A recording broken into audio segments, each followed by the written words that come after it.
What's going on YouTube? Today I wanted to talk about my favorite leader from OP13, the leader I hard locked main this season and suffered a lot against Ace and Emu, and that is Yellow Bonney. So Bonney, she's an egghead Bonnie Pirates type leader with the amazing ability of whenever you play a trigger, you get to attach 2 Rested Dawn to your character or leader card. So she's more of an aggressive deck, and she goes great going first and great going second. So really it just depends on, like, are you still in the curve from Ace? Are you still in the curve against Emu? Are you still in the curve against Zoro? Are you still in the curve against another Bonnie? That's all you really have to think about with this deck, because the deck kind of plays itself out, and you'll see what I mean. So first card in the deck is 4 of the 1-cost Searcher Lilith, right? So we get to play it out for 1 Dawn, and then the leader ability becomes active because she's a trigger. So what does she do? She is our searcher. She searches for any trigger card in the deck from the top 4 cards of the deck. The only exception to that rule is she cannot search herself, which is Lilith. And with her trigger ability of just playing, I mean not playing, but activating her on-play effect, you get to search for things out of life as well. So since she can't search for herself, I want to talk about my next searcher, which is the 3-cost version of her, Lilith. So Lilith, just like Lilith, cannot search for this Lilith. This Lilith cannot search for this Lilith. And the only downside this Lilith has is her trigger ability, which is if your leader is Vegapunk, play this card. But in my list, you're going to see like how we can get around that. So what does she do? Instead of searching the top 4 like this Lilith, she searches the top 5, but only for egghead type characters. Great thing about her is she's 5k power, meaning if you need to attach 1 Dawn to her, she can already poke 6 at Ace, right? And then if you use your leader ability on her for whatever reason, then she's swinging 7 just like your leader does. Now, other deck lists, right, they like to run cards like the 3-cost Bonnie, where if you just attach 1 Dawn to her, and then your opponent loses a life, you get to draw 2, trash 1. Same thing with her trigger ability. She's a trigger, so she's searchable by this Lilith, and if you're crazy enough to run both of these, then you can see this like every game, but I don't know why you would do that. The only downside this this Bonnie has is I feel like she's only good against 5k leaders, and with the way the meta is shaping in the future, they really like the idea of 6k leaders, 7k leaders that we saw from like the old starter decks, you know, Beer Luffy, Shanks, things like that. So I don't really like her that much. I don't like the idea of having to give up, say, 2 Dawn, right, to make her 6, and then swinging 6 here and 6 here when I could just, you know, swing 8 against something like Ace. Against Emu, I could see why this is good, you know, but against like the #1 deck, which is Ace, I don't really have the space or the mental capacity, the frustrations of running 3-cost Bonnie. But in other lists, right, just like this Bonnie, they like to run Basil Hawkins as well. Why? Because Basil has the same trigger ability as Bonnie, but in my list, I end up dropping Basil Hawkins. But why is Basil good? Just to talk about it real quick. On KO, your opponent trashes the top of their life. And that's great against Ace, because then Ace, you know, they have to trash their life. And just like the Lilith, he only needs 1 Dawn. But my deck has been really tight right now, and you'll see why I ended up cutting him. I felt like I didn't really need the trigger ability because of the 3-cost Lilith and the 1-cost Lilith, so I felt like I covered my bases. And then another card people like to run in their builds, I see it a lot, this package right here, the 2-cost Nami. So I don't run it. I think it's a win more card right now in this meta format in OP13. I think in OP14 though, this card will be great just because it only costs 2 Dawn, right? Which is really good. So you play this out for 2. Let's say it's our 3 Dawn turn. Pay 2. Leader ability. Attach 2. Now she's 7, 8, 8k banish, which is really good. You know, that's very powerful. But in decks like, you know, Ace, it doesn't really do us too much, you know, because either way Ace is still gonna counter out of things, use a blocker, things like that. So then we're left with a, you know, a 3k body, which we then have to give at least 3 Dawn to make, you know, more value out of it. which I don't think you are, because once you kind of play this against Ace, it just kind of stays on the board until it gets like popped or returned to the hand or something. Alright, back to the main deck list though. Next card I want to talk about is the Pseudo Searcher, Hiyori. Hiyori is great because, let's say, this is at the top of your life, right? You already know the trigger ability doesn't let you play this out of life, and it's a brig. So what you could do is you could play the Hiyori, steal this from the top of your life, because you don't know it's there, right? You're like, oh man, I'm glad I took this. This is ass. I'll instead place a good trigger, right? A trigger, for example, it's not in my deck. A Brulé. We all know what Brulé does. Trigger, play this card, blocker. So this is our Pseudo Searcher, the Life Manipulation Searcher. This is the package just getting things done and in order. So let's keep going. Next trigger I want to talk about is Usopp. Another thing we could manipulate life to, right? We could snatch this from top of life and then place an Usopp there to be 7k during the next turn. Yes, 7k. Trigger ability is up to one of your egghead type leader or character cards gains plus 2,000 until the end of your next turn. So when you're getting swung at for 5 and 6 and you trigger an Usopp and your opponent already attached all their Don, you potentially get to negate free swings basically. Because now your leader is 7k until your turn, and now they're left sitting there with their 5k, 6k swings going, oops. The really great thing about Usopp is not only can we set up with Hiyori, Usopp stacks. Meaning you can be 9k your next turn if they hit you twice, and you just so happen to have 2 Usopps, right? Since it's a 2k, an egghead and trigger, she's searchable by both Liliths. So you get to essentially replace a brick that can swing with a 2k counter that you can use to like protect yourself. Which is why I like to run 4 of the Usopps, just because if I see the trigger, it can help me reach magic numbers against Ace. It can help me survive an extra turn. It can help my character survive an extra turn because we do run a lot of egghead. Next card we run is 4 Otama. So this one is only searchable by this Lilith, the 1 cost. And what she does is neat, right? So let's say, for example, we are at, let's do 5 Dawn, right? Let's say we went first. We played this, and we play this. And our opponent is Ace. Let's just keep it simple, right? 5 Dawn, we play out the Otama. What does she do? Activate main. Let's pay the Dawn first. You may rest this character, rest, add the top card of life to hand, then give plus 3,000 power to a character. So we'll give plus 3,000 to our leader.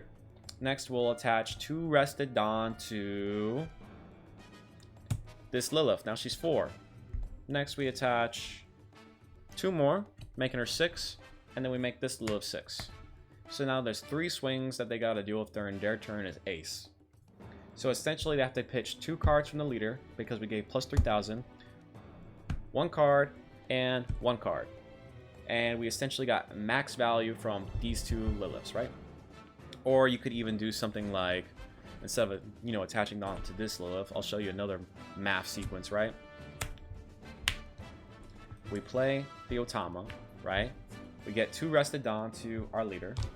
We tap the Otama to take the top life, plus 3 here to make her 10, and then you can swing 8 here first. So with 8, they have to pitch 2 cards, right? So they're probably going to defend out of this one, or just take it, right? Then next, they got to deal with 10, and chances are they're going to take the 10. So you get to apply a lot of pressure on your 5 Dawn turn with just these 3 cards.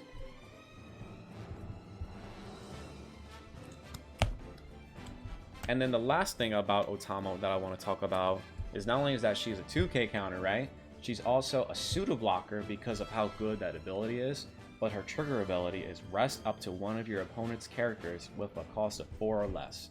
And if you don't know what a pseudo blocker is, it's basically like a target they have to get rid of before they start dealing with you. So if they don't have a searcher on the board, then chances are they're going to use their leader to kill this so they don't keep getting hit with 8k and you keep getting a card to your hand from life. So I run 4 just for the trigger ability mostly and for the on-play effect. So she is just a great 4 of. I don't think I would ever bench that card because you really need to be able to take life and add it to your hand against something like Emu, whose whole goal is to starve you until you run out of gas.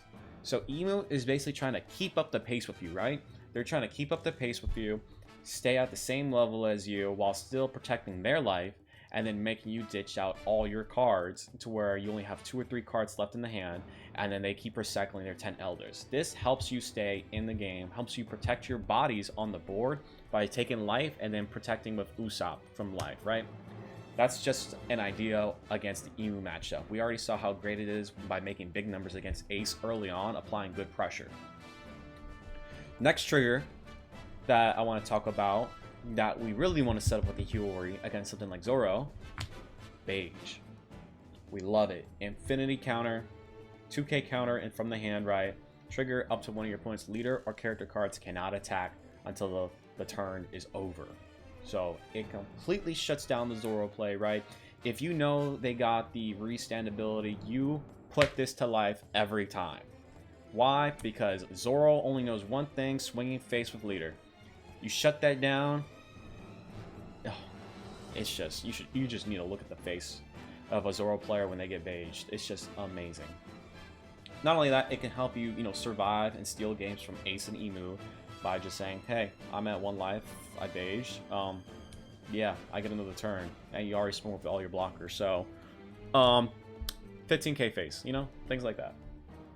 Next trigger, 1, 2, 3, 4, is another beige.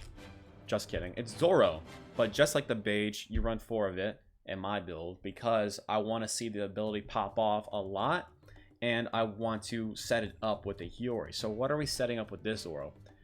This Zoro, if the leader has the egghead type, right, rest up to one of your opponent's leader or character cards. So we get to rest blockers with this. We get to rest that 10 cost blocker for free. Or we can even rest a Zoro leader and then force them to use the restand first because we don't have the beige in life for whatever reason, right? So then there's just one less swing from Zoro you got to deal with. It's trigger, so it's searchable both ways because it's also an egghead, so we can double search for it if we want to. Next card is Kiku Nojo. So against Ace, what I like to do is if I steal second, right? We tap 2 Dawn to play the Hiyori. We'll take top life, right? And top of life might just be this Lilith, right? Which sucks because we can't play it out of life. So then we'll take the Kiku Nojo, set it to life.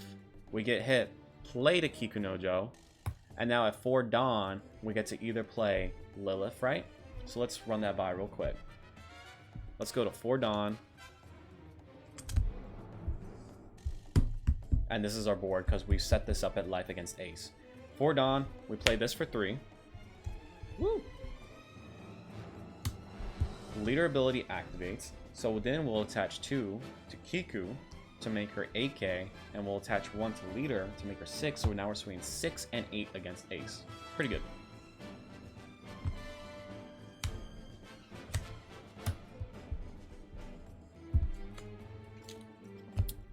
But if you have 4 extra Dawn, right?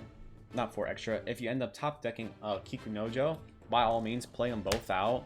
But no, you're only swinging 8k that turn. So that's only 2 cards out of hand, but it deals with 2 bodies that they're going to try to figure out how to deal with. Would I do that over that? It really depends on what the Ace has in hand, so there's no real telling what you should do. I think playing 2 bodies is better because you get to keep applying constant pressure. And then they're going to be forced to play something out like Jozu or Red Rock. Now, if they Jozu the Kiku, we have a great follow-up play to do with that, right? Well, not great, but it's not as good as their Jozu. But if they Red Rock, then that lets you know that your top end is safe. Why? Because they only run 2 of the Red Rocks that can just bottom deck anything. So then, like, our 9-drop Bonney that we haven't gotten to yet is safe. So let's go to the next play, right? So let's say this got bounced to hand, and now we top deck our Boa at 5 Dawn, right? At 5 Dawn, we play this out. We pitch the Kiku Nojo to the trash, and say the rested leader or active or rested character from your opponent cannot attack. That's really great for stalling out a turn against Zoro. So just like setting up your Zoro or Beige with the Hiyori, you should always definitely play the Boa against Zoro. That it just helps you win. You're just basically shutting down their turn, and they're going to be forced to play out bodies, and they're not used to doing that. Then the trigger effect is KO up to one of your opponent's characters with 4 cost or less. So think about like the Marco, very, very rarely the blocker and Emu, and then, you know, any other thing from Zoro, like the Koshiro blocker. But since she's 7k, right, they usually want to get rid of this just because she's 7k power, and if you just attach the 1 Don, then she's going to 8, right? But then if you attach 3, she's going to 10. So she applies a lot of pressure. These two apply a lot of pressure when they're both on the board, and they're going to want to answer at least one of them. All right. Next card is Nico Robin. So, remember how I was saying that we can't play this out of life? And Hiyori doesn't have a trigger of like playing out of life, right? So how do we get around this? We can get around this with Nico Robin's trigger ability, which is why I also run 4 of it, right? I don't really like to set this up with life. It's just, like, why would you ever set this up with life? I'm sorry, ignore that. But basically her trigger is play up to 1 yellow character from the hand that has a cost of 3 or less. So this whole top row are good examples, right? You never play that. But you get to play this out for free and get a search off and probably grab a 2k. Right, so you're replacing a 1k added to the hand with a body on board and a potential 2k. Or you play out the Hiyori for free and then start setting up the Zoro or the Beige to protect yourself or to go for game next turn. And then her other ability is really great against like, not Ace so much, but more so against like Emu and Zoro and other decks. Especially next season in OP14, which is if your opponent has 3 or more life, just trash a card from their life. And it does not proc the Ace leader ability because they're not taking damage, they're just trashing a life. So that's why this card is really good. It's trigger, so we get to recycle 2 Rested Dawn and swing 7, 8, 7, 7, right? And since she's 6, she can already start poking at Ace. And if you give her 2 Dawn, she goes to 8k attack. So that's why I run 4 of her. It's a really good card, and it comes in clutch sometimes. Next card I want to talk about is Stussy. I run 3 Stussy because when I used to run 2 Stussy, right, in exchange for something like 2 of the Captain Kid, right, which is also good. Like, by all means, you can play this in Bonney. Just right now in my build, I'm not. I cut it for a different reason. Reason number 1 is that I needed to see Stussy more often, right? Because sometimes there were games where like I did not see this and I needed to see it. I never realized like how important having Stussy on board is, and here's why. So Stussy, what she does is she can play out a 5 cost or less trigger for free, and she only works with Egghead leaders. So if your leader is Egghead, you can play this for 7, then play out this for free. It's really great, and it helps you apply board pressure. It helps you keep up with outpacing your opponent or matching their pace, right? It helps you outpace Emu, things like that, because you're getting 2 buys for the price of 7 Don. Not only that, she's also 7k. So meaning, if we attach 1, we're already swinging 8 against Ace. As for the kid, I used to run 2 and 2. But here's the problem with the build that you see in front of you, right? Is that you can't search for this. So a lot of times I would bottom deck it or never see it at all. But with the kid, he also gets around the Ace leader ability just like the Nico Robin, and it helps you get around like, you know, the blockers and stuff. So that way, you know, you're not letting them draw 3 cards until it's time to try to go for game. So what the kid does is you rest it on playing, trash their life. And now they have to deal with a 9k body. Then at the end of the turn, you know, if your opponent has 2 or less life cards, so it's already active against Ace, if you play this when they're at 3 life, right? You get to filter a card from your hand and then draw a card from the top of your deck. So that's why a lot of people like to run this. Right now, he's just benched. It just doesn't fit in with this build that I have going on. I think the only way I would make that work is if I drop a Boa, right? Or something like that, and then drop a Stussy. Just so I can have room, because this deck can get pretty bricky. Despite having 4, 7, 11 2Ks, actually no, 15 2Ks, you can run out of counter pretty quick against, like, you know, big numbers from Ace and then constant swings from Emu. But by all means, run Kid. He's a great yellow card. I just don't really run it because when you get to 10 Dawn, I would much rather play out our 9-drop Bonney. So, one thing I forgot to note, this does not have a trigger, so this Lilith can't search it, but this Lilith can. This Bonney, searchable by both Liliths. But this Bonney is great. This is what steals this games. Let's show up both art, right? So Bonney, essentially what she does is, she's a 9-drop, so she's perfect for going first, right? If your leader has Egghead, she gets Rush, right? And then on play, your opponent, they have to, they have to take the top card of their life and add it to the hand. Then she comes with a nasty trigger ability. If you have 1 or less life cards, rest up to one of your opponent's 7 cost or less characters. So this, just like the Zoro, just like the Beige, can help you steal games and survive an extra turn. Would you ever set this up at life with Hiyori? Maybe. It just depends, like, how your board presence is. Is your opponent going to kill you next turn, you know? Because for this to be active, you need, you know, this much life. You check the top one. You check the top one, and then if it's that, then you get to activate it right away. But if it's the last life and you do that, then it might not be worth it, honestly. Because sometimes, you know, if you know you're going to die the next turn, setting it up might be pointless. So sometimes you just need to, instead of taking the defensive route, just push for game. Sometimes you just got to be aggressive. Here's how you could be aggressive. They're at 1 life, right? They're at 1 life. You drop this down at 9 Dawn. She gains the Rush. Leader ability. You attach 2 Dawn to your 10k, making her a 12k swing, Rush the turn she's played.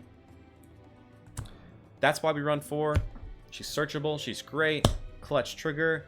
Closes out games. And can even match the Whitebeard blocker's power. Force them to, you know, block out early. Even then, without attaching 2 Dawn to this, chances are they're going to block with the Whitebeard or Marco first, just because this card is already at 10,000. Alright, let's get into the events. First event I want to talk about is another reason why we don't run Kid, is I run 3 Blaze Slice. Blaze Slice, Flame Split, whatever you call it. So, it's another card that you want to see, right? If you search for it with Lilith, your opponent is going to play around it, right? With Hiyori, your opponent doesn't know what you're putting at life, so your opponent has to guess what they're playing around, you know?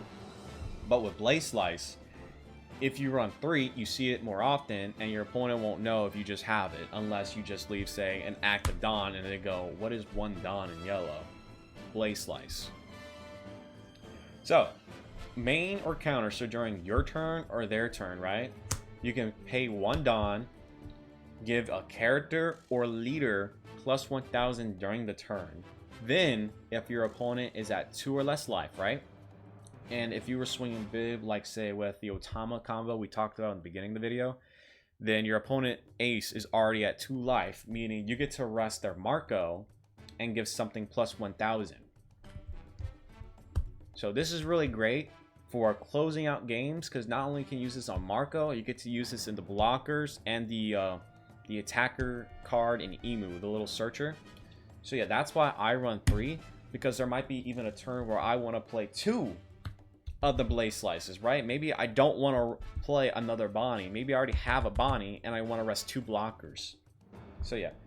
Then the trigger ability, without having to pay to Dawn, is great, because trigger just rests up to one of your opponent's characters of 4 cost or less. So this rests characters, this rests characters, this rest a character, this rest a character. So we're already, like, you know, manipulating the board with our life. We're gonna make them regret hitting our life. The only exception to this might be Emu with the Boa Hancock trigger. Then the last card, it would not be a yellow deck without this. especially with the Hiyori. I feel like you all know what this card is. It is You're the One Who Should Disappear. Now, I am very tempted at putting this at 2, just for the same reason we had with like seeing the beige more often, seeing the Zoro more often. But with You're the One Who Should Disappear, aside from the trigger effect, let's look at that last, right? You get to trash a card and get plus 3,000 counter. That is really good because we have, let's see, 4 bricks, 8 bricks, 12 bricks, 15 bricks, 19 bricks, and then sometimes 22 bricks if we don't have active Dawn. 0 cost, so we don't need Dawn on the board, so we could be really aggressive one turn and then just say, okay, well, I can just defend myself with this. So what does it do? Trigger ability, if you have 0 life cards, right? Now, this is your last life. It is essentially a heal trigger from Vanguard. You just take the top card from your deck, put it to life, and then trash the card from your hand. It is amazing. This steals you games. This helps you survive an extra turn. It feels great when you see it come out of life. Oh my god. So yeah, this is my deck list, right? Is it the best? Probably not. But I've had a lot of experience with Bonney this season, a lot of discussion in the Discord. I've seen a lot of builds. This build right here, I feel comfortable with. I've tried it out with just 2 Hiyoris, and it felt like, you know, the same complaint I had with Stussy. I didn't see her when I needed her, and when I had her, I had to counter out. So I never got to, you know, manipulate life. When I had her at 4, it felt the same as having her at 3, honestly. So that's why I pumped her down to 3. Tech cards. Let's keep talking about tech cards, right? So we talked about Kid. We talked about a little bit about Broly, right? Just because she's a trigger blocker, right? So we could put her like over here to have like NL flashbacks. Another tech card that we might put in instead of something like Hiyori, if we don't manipulate life, right? Instead of something like Zoro, if you don't feel like gambling, manipulating with life, is Frankie. Just because he's an extra 2k counter, so she's searchable with the Lilith, right? So the Lilith can replace herself with another 2k counter, and it's searchable with this Lilith. 5k power, and if you are at trigger ability, draw a card, then if you have 1 or less life, just play it. So it's essentially a free body when 1 or less life, helps you close out the games against something like Emu, right? Emu, Zoro, and then you get to draw a card, and you'll be like, ooh, yes, 3k counter. Something like the Frankie is Satori. And let's be real, we never play this out of hand, right? There's never a game where we play this out of hand unless you have yellow Katakuri, but this deck does not run yellow Katakuri. So we're not, you know, moving board to life. He's also a 2k, just like the Frankie, 5k power. You may trash 1 card from your hand, play this card. That's his trigger ability. And that's pretty good, because then we don't have to wait till we're 1 or less life. We could just play this out for free. And if we don't ever play this out, it's still a free 2k. The only downside to Satori is it's only searchable with this Lilith, and I do not think it's worth wasting a search for this 2k. I think this is kind of just something like you hope you just see come out of life. Just to like say, where is she? Right here. Just like S-Snake. So S-Snake is great. I really like this card. And what makes her really good is, just like Satori, you may trash 1 card from your hand, play this card. Then it has this really neat ability of on play, or when you're attacking, you may turn 1 card from your life face up. That's the only downside. It's giving your opponent information on like, what is the yellow player gonna do with his life, right? Give up to one of your opponent's characters minus 2,000 for the turn. So this card right here can protect you from a swing, right? And it can protect something else from getting like wiped from the board if they swung into your life first and you play this card. Not only that, if you don't activate the ability out of trigger to just, you know, flip your life face up the turn it's played from trigger, you could also just use its ability to challenge something like Jozu, to challenge something like Marco if you think they're going to counter out of the Marco too for whatever reason, right?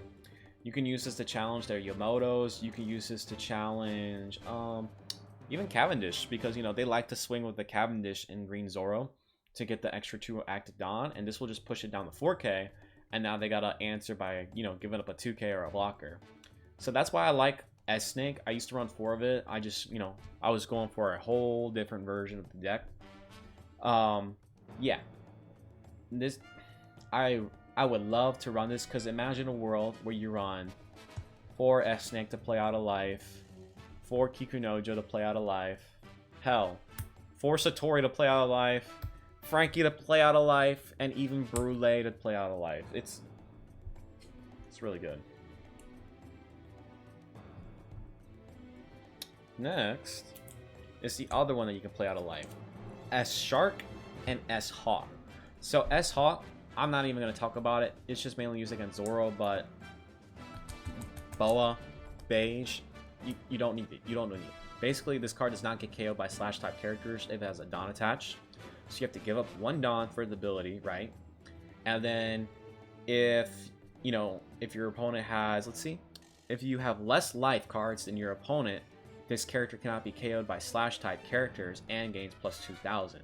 And the problem with this is you're never going to be lower life than Ace until late game. And then the trigger ability is not as good as something like S-Snake, right? Which is you may trash 1 card from your hand. Then, if you have 2 or less life, play this card. That sucks. That really sucks. The only one that's kind of good with that same trigger ability is the S-Shark, because he is our unblockable. They can't block when you swing with this card like Roger, you know? Because it has unblockable, so this turn he can go up to like 15k power if you play it out of life. Only problem is they're going to figure out a way to get rid of this, right? And the other downside to this, right, is if you're not applying a lot of pressure against Ace to make them discard cards lower than 8 cards in hand, right? Or should I say, get them down to 6 cards, or sometimes even 7 cards, right? Because let's do some math with 8 cards. Ace with 8 cards in hand, right? You play this out of life, whatever reason, they leave it on the board. So they got leader ability. So now they go to, this is now 13, right? Give up a 2k. Now it's at 11. Give up a 2k. Now it's at 9. Nope, their ace is at 6k. So this is at 9 now. They're at 6 cards left in hand. They go up another 2k. This is at 7k. They go up another 2k. Now this is at 5k again. So now they're left with 4 cards left in hand, and then they have all their white beard blockers and marker blockers. So that situation does happen a lot. This card cannot really shut down a lot of the times against Ace just because of the low power, you know? I kind of wish we had an event that just gave a card unblockable, kind of like what the Ace card has. It's like an event or something like that. It just gives it unblockable. Or like Perfume Femur in Blue Yellow Boa. And that's one of the reasons why Boa is very popular, is because they have that Perfume Femur, which can just ignore all the blockers, go face, and then swing 20,000 with their version of Bonney. Would I run this? I want to make this work. I think you can make this work in EBO3 if you run the 6 cost S-Snake. And essentially what the S-Snake does in EBO3 is it just lets you put any egghead type character card to the top of your life. So you don't have to take a life, you know, you don't have to trash a card. I think it's just straight up, you just play this card, you could just add something to your life, put it there. So then you get to really manipulate life with your Zoro, with the S-Hawk, S-Shark, S-Snake, you name it, right? Just has to have that S. And then the last S-Snake I want to talk about is the 5 cost. So I'm tempted in this build, right, to go down on the Boa. Hell, even maybe go down Boa and 1 Nico, right? But, you know, this trigger ability really comes in clutch for this, right? For this package. So even maybe a Blaze Slice, hell, maybe even a Stussy that you can steal from, right? Is just to run 2 S-Snakes because she's still 1k counter. Boa does not have a counter. She's 6k, so she can still poke Ace. And trigger ability, activate this card's on play effect up to one of your opponent's character cards other than Monkey D. Luffy. Cannot attack until the end of your opponent's next turn. So they both stun, you know. One has the extra counter, so you can ditch out of hand if you need the extra, you know, survivability. And you don't have to trash a card from hand to activate its effect. What makes Boa better is the fact that she's 7k and she can freeze a leader like Zoro. So sometimes in an old build, I used to run both. I would used to run like say 3 and 3, maybe like 3 of this, 4 of this, and then however else the ratio was, and it would feel good, especially when you're at 10 Dawn, or even when you just play them back to back. Because let's say at 5 Dawn, right? You play out the, let's go with the Boa, right? And then the next turn, you're at 7 Dawn, you play out Stussy, and then Stussy plays out the S-Snake. So you essentially stun them 2 turns in a row just from the hand alone. Not even from life from this package over here. So that's why, you know, you'll see some builds that run both and perform very well, you know? It's just you gotta remember, like, what are you trying to do with Bonney? Are you trying to rush them down, or are you trying to just stun them the whole game, you know? So just keep that in mind.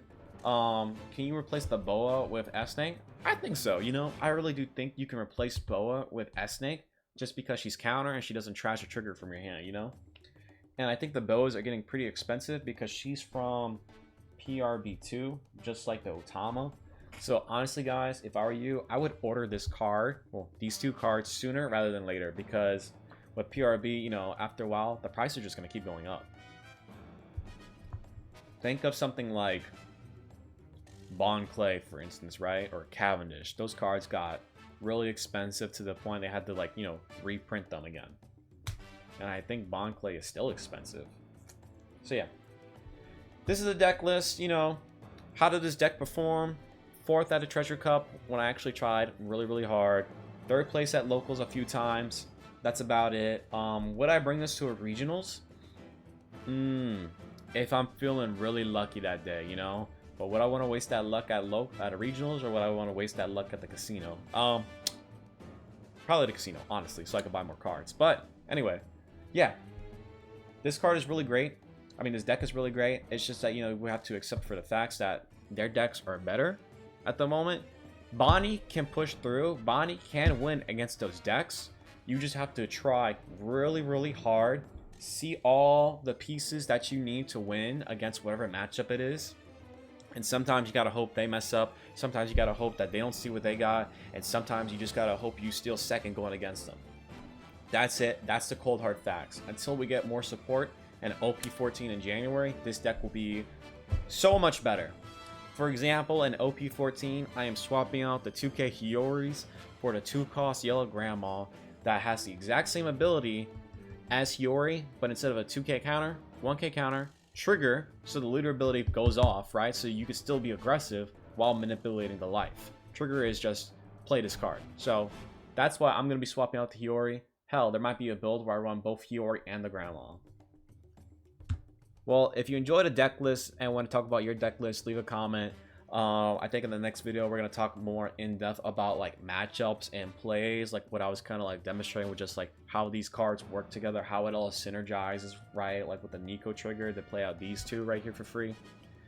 And then I will try to work on a Google Doc that showcases every like turn by turn, every line that you would want to do against certain matchups. Because, you know, a lot of players will be like, well, you know, every time I make a different play, they all feel useless and I don't really know what I'm doing. So that's why having like a Google Doc or Google Excel, whatever you want to call it, is very helpful, just to see like, you know, what have other players done and what has happened in these scenarios without having to go to like a whole YouTube video, scrolling through the timeline and then trying to find exactly when and if somebody had this scenario, you know? But anyway, if you guys enjoyed the video, like I was saying, give it a thumbs up, leave a comment, subscribe if you want. I will try to make a Boa video as well, because I will be playing Blue Yellow Boa. I have been collecting my pieces. You already see all the yellow cards, so yeah, definitely gonna be trying that out. I'm gonna be definitely trying out Blue Yellow Nami, Green Yellow Law. I hate to say it, building Ace and Emu too, because, you know, it gets boring playing one leader a whole season. It's great because you learn everything about her, all her weaknesses, all her strengths, but, you know, it can get stale. Last thing before you go, bonus points if you stay. Is this leader and archetype worth investing in? Honestly, yes. It really is. Why? Like I was saying in 14, we get the Grandma card. That's not even Egghead. It's just trigger. and it works really good with this deck, right? We got the starter deck Luffy, that's all Egghead, right, coming out, so we get to steal cards from that. We just saw that we got like a promo yellow Luffy card, right? That's also Egghead and Trigger, so you know they really care about Egghead. And EBO3 Snake S-Snake, right, which is really important for this deck to succeed. And then we're getting the 5-cost yellow Nami, and we're getting the 6 or 7 cost Nico Robin yellow, 7 cost, right? That also heals. Whew. And then we're getting the 5 cost, I think his name is Kizaru, for a 5 cost yellow, just heal. So we're getting a lot of yellow support. And honestly, I think the other reason why this leader is so good to invest in, or just his archetype, is because we keep seeing more and more Vegapunk Egghead support. It's just that that arc alone from One Piece made them a lot of money, if you really think about it. That's why they're making so many Egghead cards. That arc made a lot of money. They had a lot of collabs. They did the Major League Baseball collab, right? They were showcasing the, you know, All of Us opening. They made a lot of stuff with that, you know, so they know this arc gets a lot of feedback, gets a lot of reception from, like, you know, people that play or don't play. So they want more ways to draw people in, and they want more ways for people to spend money on the game, whether it's through just ripping packs or just, you know, through TCG player and keeping the game alive and healthy. So that's why I think yellow, and especially Egghead, is a great thing to invest in, especially Stussy, because of the artist Peach Momoko, you know. And Peach Momoko, she is really coming up. So now we're getting, like, you know, about artists. She did the illustration box art for Boa, the blocker, and that card, as we saw, is going up in price, you know. She did Onami, I think. She did, you know, the yellow Yamoto, the black Maria that we saw in Black Purple Luffy, you know. So this artist alone is worth keeping an eye out, and, you know, she can be a 3 of, 4 of, 2 of in any, you know, Egghead deck. So that's just another reason why you would probably want to invest in Egghead cards. Not only if you just want to build the deck, but also if you're a collector, you know. So like other artist names, like say Ryuda, Hashimoto Q, Saka Chen. I don't even know who that is. That one just blew my mind. But yeah. So yeah. Anything else to say again? Thank you guys so much for watching. Like the video, subscribe. Let me know what y'all think. And until next time, see ya.